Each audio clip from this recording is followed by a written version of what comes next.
Belligerent describes someone who's aggressive, confrontational, and ready to pick a fight at the drop of a hat.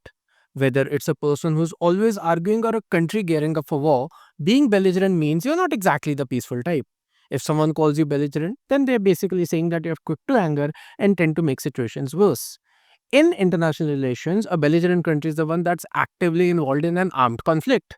Synonyms for the word would include words like confrontational, antagonistic, and combative. Now, let's talk about the different forms of the word belligerent. Belligerent is the adjective. It also happens to be the most used form of the word. Next, we have belligerence, the noun. This one captures the essence of someone being belligerent, the quality that makes someone prone to picking up fights or stirring up trouble. Finally, we have the word belligerents, also a noun.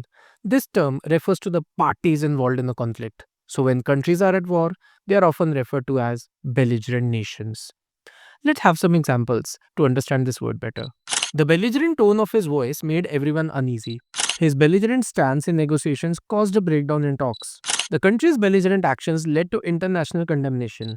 His belligerence at work caused a lot of problems with his colleagues. The debate took on a tone of belligerence that surprised the audience.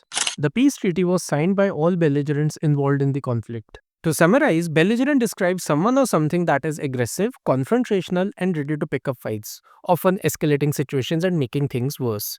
In international relations, it refers to a country that's actively involved in an armed conflict. Remember, belligerent is an adjective, while belligerence is the noun.